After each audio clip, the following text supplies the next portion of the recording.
Parang awan nyo na, Padre. Ilang buwan na po kaming hindi sumasahod at wala na rin po kami makain ng pamilya ko. At nagkakasakit na rin po yung mga anak ko. Pakiusap, Padre. Sino ka? Para questionin ako. Salang Indio. Ikaw lang ang hayop na yan.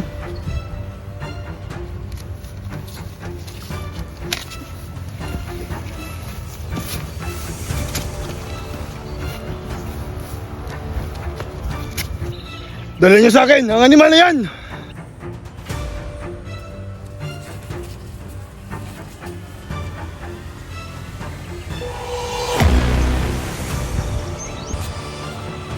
Uy, Negrito.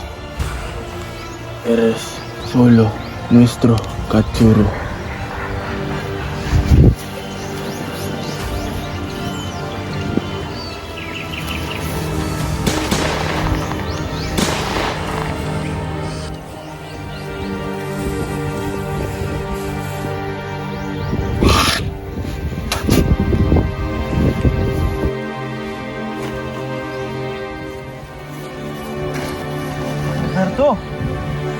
Alberto, sinabi ko naman sa iyo, huwag kang magmatigas. Sumunod na lang tayo sa kanila.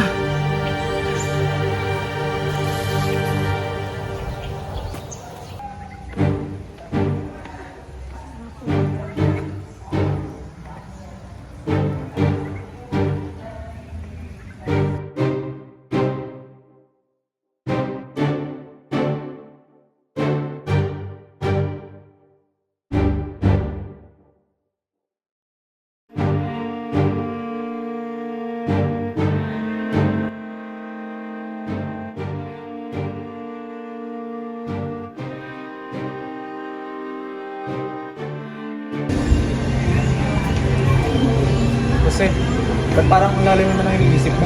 May nakita na naman ako. Ano ba yun? Sinatrato ang kapwa natin na mas masahol pa sa hayop. Wala pa rin pinagbago, Sen. Marami nang sumuko. Pero bigo pa rin sila. Hindi ba taling matikmaan ang daan patungong kalayaan? Eh ano?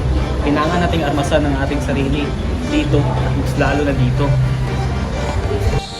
Walang hanggan na pagmalupit ng mga Kastila at Praile sa ating mga Pilipino, kasi ginagamit pa nila ang rehiyon para pagtakpan ng mga kasalanan nila.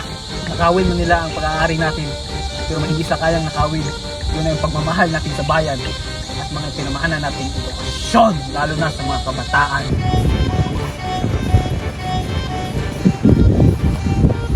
Tandaan mo, Fernando, edukasyon e medios.